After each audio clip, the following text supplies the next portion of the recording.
Welcome to AU Nation. I'm your host, Evan Blank, here to bring you the latest opinions from your very own student media. Joining me today first is JJ Jackson. He is a WEGL 91.1 FM sports analyst that hosts the Fast Break radio program. He's also the host of Auburn Feud right here on Eagle Eye TV. JJ, how are you today? I'm superb today, Evan. Good to be back on the show. It's good to get back into some sports conversation. Up next, we have Noah Gardner. He's a WEGL 91.1 sports analyst who hosts a show called GH Sports, along with his co-host Eli Hiskey. He also calls Auburn sporting events for WEGL as well. Noah, how have you been over this break? Doing great. Doing great, Evan. How are you? I'm doing well.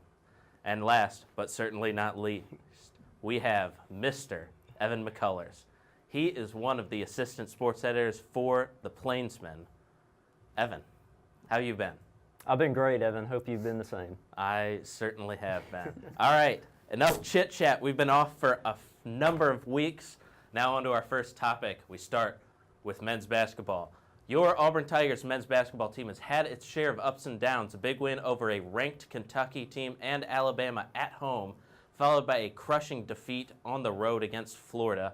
What grade would you give the team thus far in the season? Evan, we'll start with you. Well, I'm going to go with a C, guys. I think coming into this year, I don't think the expectations were too high, but I think improvement was expected. I think we have seen that improvement, especially, like Evan mentioned, in the home wins over Kentucky and Alabama. But as he also mentioned, one of the things that's held this team back is the road play. They're 1-6 on the road this year, and before they take that next step as a program, they're going to have to get that figured out, how to win on the road. I think you also have to consider the injuries that they've had to deal with and experience. And I think you have to factor that in as well. I think they're right, where they should be, so I give them a C. I'm going to give them a C+ for effort. But to go off what you said for the road games, it's been atrocious. They're a completely different basketball team when they travel to other venues, and it's really is in the offense. Mm-hmm. They have no half-court offensive set. They don't know what they're doing when it gets into that type of situation when the first play breaks down, and then it's just Candy has to jack up a three. That's not good enough for this team, later on in the season. I think you made a great point there. I'm going to have to go with the C as well on Auburn's season thus far. They just the wins haven't translated on the road, like you said, Evan. And a good point you made there about Auburn's offense. So many times they're very predictable, where the ball's going to be brought up to the top of the key and have Kareem Canty dribble it down until 10 or 8 seconds on the shot clock, and then have him make magic happen. And he's not always going to be able to hit his wrist, throughout the game. So I got to give them a C on the season. We stick with Auburn, but switch to football. Auburn was able to go to the Birmingham Bowl and handle the Memphis Tigers 31-0, ending the season on a 7-6 record. What does Auburn need to do to bounce back next year, especially first game out facing Clemson? JJ. Going into next year, I think Auburn really just needs to build off this win and really take advantage of this offseason. Big coaching change on the defensive side of the ball. Really hit the weight room, develop your skill guys, and really just find some sort of positive from this season to carry over into next year, but also understand that, hey, last year is last year. Let's worry about now. Well, if Auburn's going to have any type of success next year and consistency, it's got to start at 2 spots. Defensive line, quarterback. We've got to go back to the read option. With John Franklin III's commitment, that just tells me that they're going back to it. Signals the arrival of that style of offense again. But the defensive line, with us losing all of our starting linebackers and half of the secondary, the defense is really going to have to rely on the defensive line to make plays in order to help them out. Yeah, I think you both touched on it. You mentioned the defense, and I think it's going to be really interesting to see how that develops under Kevin Steele. You mentioned the quarterback, which is obvious. The quarterback play this year was not good at all.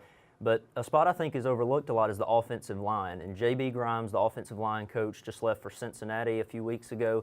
That's been a really solid part of this team for really the past few years, and dating back to the 2 years when Auburn went to the national title game, including the win in 2010, is the offensive line was the anchor of the team. And even when they've been down the last couple of years, it's been a real strong point. You've got Herb Hand, who came in from Penn State to coach the offensive line. So it'll be really interesting to see if they can continue to have the type of success they've had.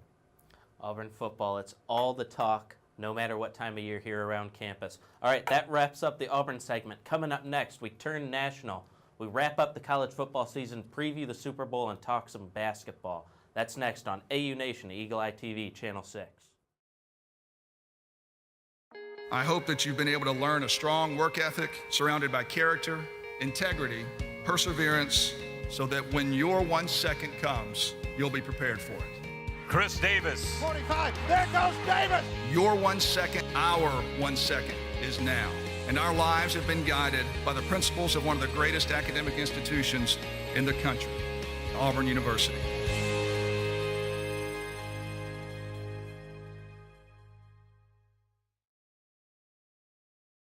Welcome back to AU Nation here on Eagle Eye TV Channel 6. We are right in the middle of some hardcore sports talk today.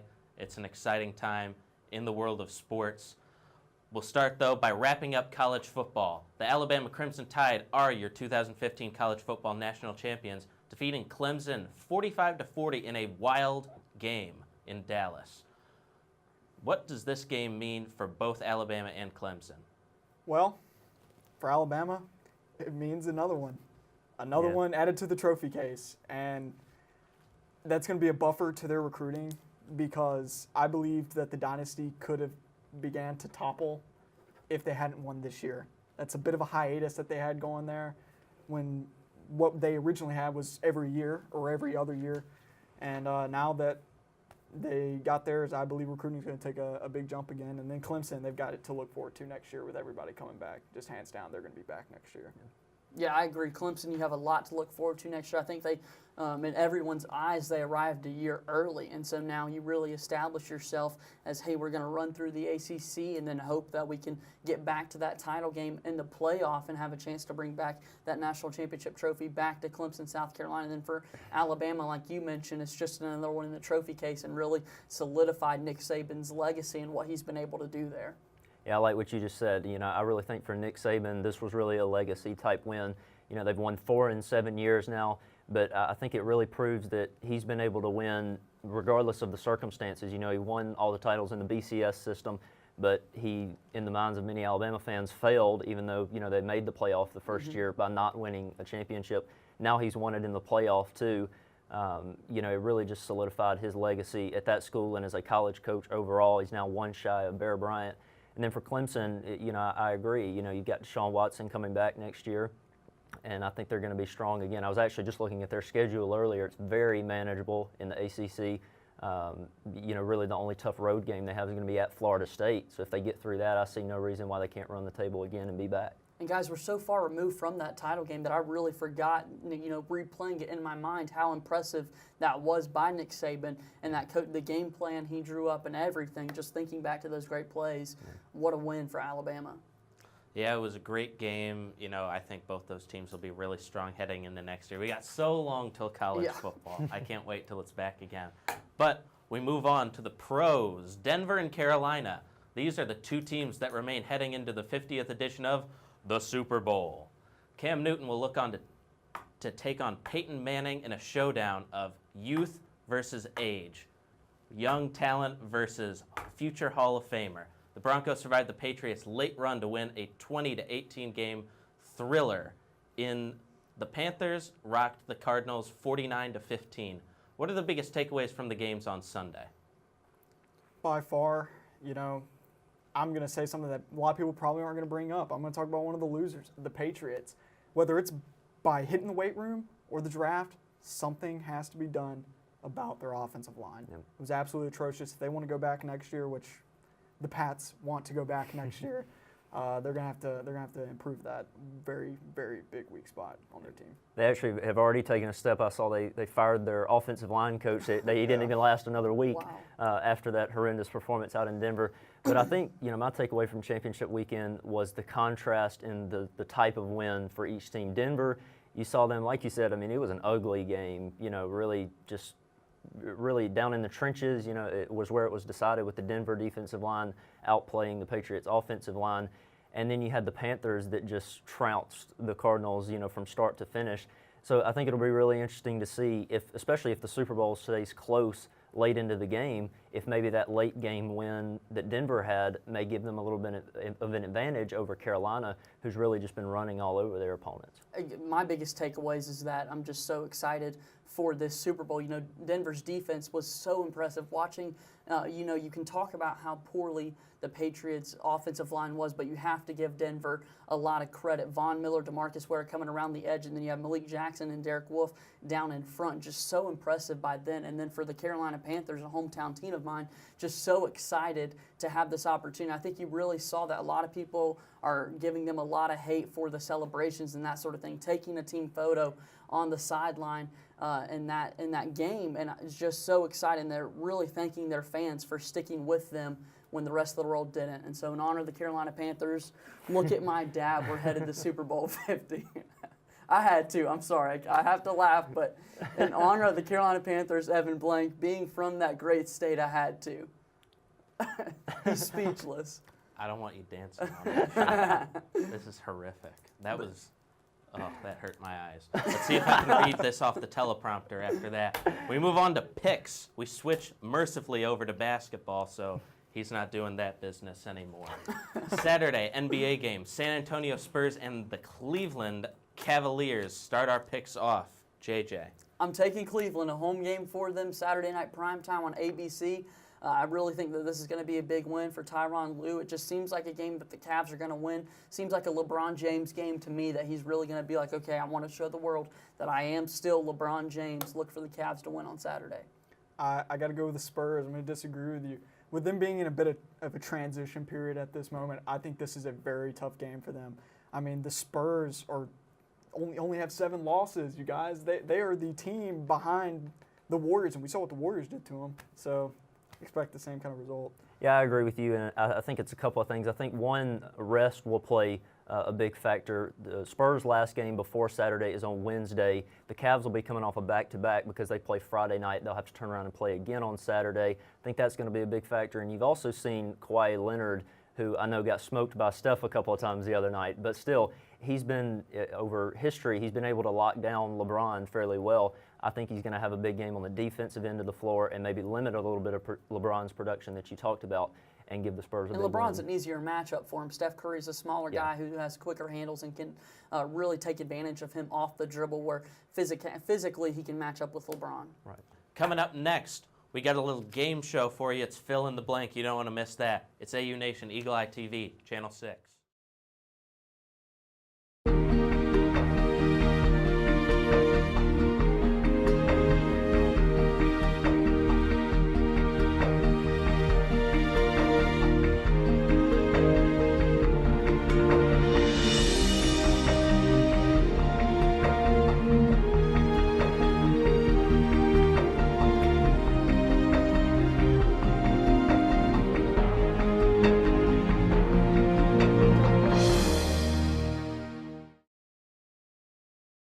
Welcome back to AU Nation. It is time to play a game. We're going to call it Fill in the Blank. We've played this one before. Pretty simple, the rules. I give you a sentence, and you have to fill in the blank. Let's see if our analysts can figure this out.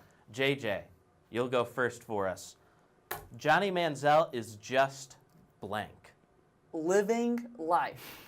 Johnny Manziel, after this season, a couple starts that he's got, going into the last season, he's out for that game, didn't show up. Kind of a boneheaded decision that he made on his part, but I think that he really is just not happy in Cleveland, wants an opportunity elsewhere. So I think he's just living life. Evan. I'm going to go with something along the same lines. I'm going to say he's just getting started. Like you said, I think Cleveland is kind of a toxic environment for him. That's been a dysfunctional franchise for as long as I can remember. And I think once he gets out of there and gets with another franchise, he'll really begin to flourish, and we'll see more of the Johnny Manziel that we saw in college versus the one we've seen in the pros. Spoiled. I don't know how you are defending him. Don't blame the city of Cleveland.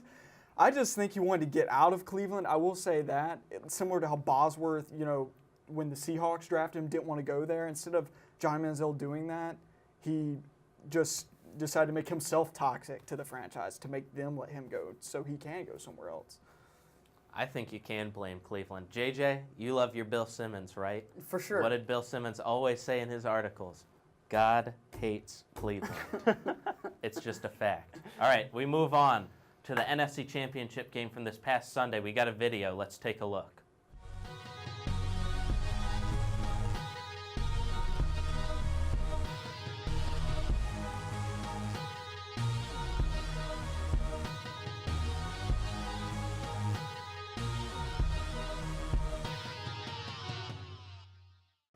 This Carolina Panthers fan reminds me of the time that blank. JJ. Reminds me of the time that I was on TV during a Carolina Panthers game a couple of weeks ago, Week 17 against the Tampa Bay Buccaneers. Keep pounding. The time that I fell out of a swing. It was a porch swing. I was young. I fell out and I hurt myself pretty bad. I could have been a genius, but I think I lost a couple IQ points that day. I'm not going to narrow it down to one time. I'm going to just say it reminds me of the time of every sporting event I've ever been to, because it seems like each time you go to a game of any kind, there's always that fan that's had a little too much to drink, that's a little bit wild and tipsy, and sure. eventually something like this is going to happen. So, it just happened to be caught on the TV camera this time. Little shameless thing from JJ there. I was on TV. All right, whatever, man. I love my Panthers. Yeah, I'm sure you do. It reminds me of the time that Jimmy Buffett fell off that stage at a concert. I thought that was fun back a couple years ago. All right, question number 3, fill in the blank. We got another video. Let's take a look. He said he's running great. Nobody looking at the quarterback. And he took advantage of it. They figured, hey, he breaks the pocket. Surely he's going to throw it. Look at the disbelief. Oh, it's great. Vance Walker. Malik Jackson. After seeing a run like this in the AFC title game, Peyton Manning has blank many games left. JJ. Fill in the blank, less than 10 games left in his career. I think Peyton Manning is going to want to try to come back next season. It's just not going to work out for him. Going to get injured at some point, and I think that's going to be the end of his career. I hate to be so morbid, but at best, I think 2 quarters. That Carolina Panthers defense is going to eat him alive. I really fear for his safety, so let's pray he makes it through the game, but retirement needs to come. I'm going to be a little more optimistic. I'm going to give him one more full game, 4 quarters of football left, but I think he rides into the sunset after the Super Bowl, and I think it's a good ending regardless of whether he wins or loses, a great end to this career. Yeah, I agree with that. Probably just the one game left. Getting old, but he's still playing well. All right, and question number 4. We got yet another video. We'll take a look at this one. Jazz steps, puts up the shot, gets it to go. A 17-point lead. Remember, this is a Bulls team. They played last night in Boston. And how about this? The Cavs fans booing the Cavaliers. The Cavalier fans booing their team at home was blank. JJ.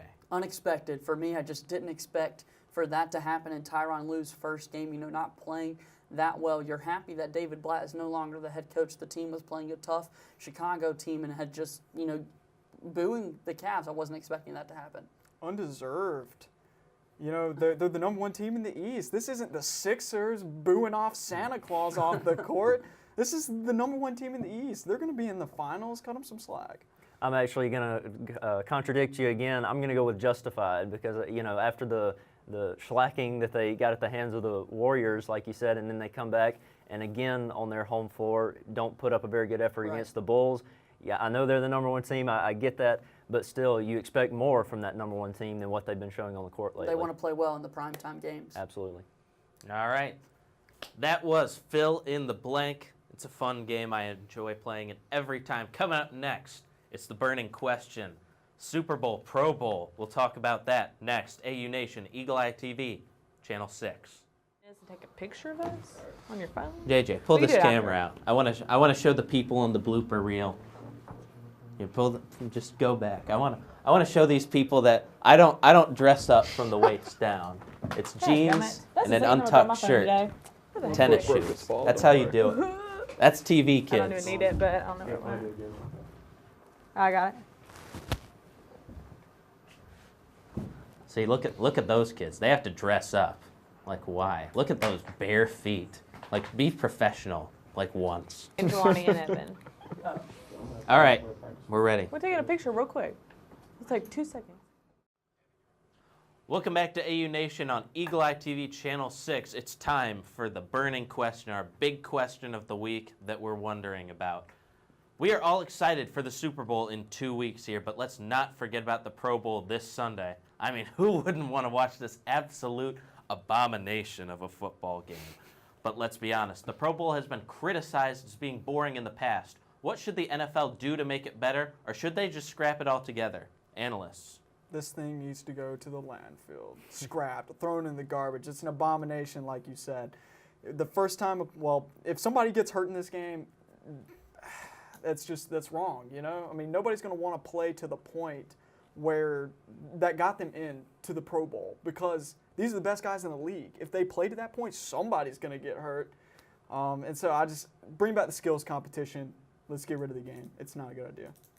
I'll defend it. I think that the NFL has tried a lot of different ways to keep fans interested in this game, and this year they're going back with the draft where you have Jerry Rice and Michael Irvin picking the guys that were selected for the Pro Bowl. And when you just think about the actual NFL players, they're excited that I played well enough this year that I was voted as a Pro Bowler, and that's something that they want to have happen. And it's a good accomplishment for them. So taking that away, I just can't see it without the Pro Bowl happening. I've heard, move it to the middle of the season like they do in baseball or basketball. That just doesn't make sense to me. I like where it's at right now. Let's just keep it. And if you don't watch it, don't watch it. But it's a good week, and I know the guys enjoy going out to Hawaii and spending that time with their families. What if we didn't take away the title, though, and the game just went away, and then we just said, oh, he was in the Pro Bowl? He was a Pro Bowler. Yes. Yeah, I like that idea. And like you said, the NFL's tried a lot of different things, and to me, that's a sign that they do need to scrap it, like you said, because they've tried the draft. They've tried, I don't know if they still do this. A few years ago, they were letting players tweet from the sideline.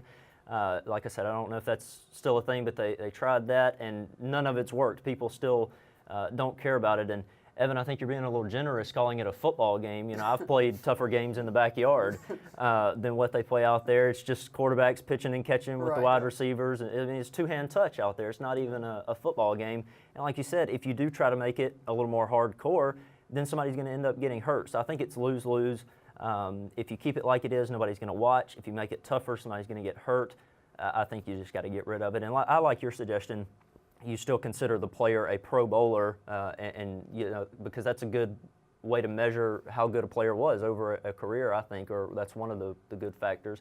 So I say keep that, but scrap the game, like you said. That's a fair point, but also you think about money, and the game is going to generate money for the NFL, and that's something that they love to do.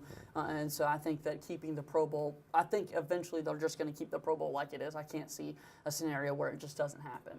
Yeah. Thank you, gentlemen, for your opinions today. We love to have you back anytime. That's it for AU Nation today. You can visit eagleeyetv.com for more AU Nation, and make sure to tune in next week, same time, same place. Till next week, Auburn, I am Evan Blank. We'll see you.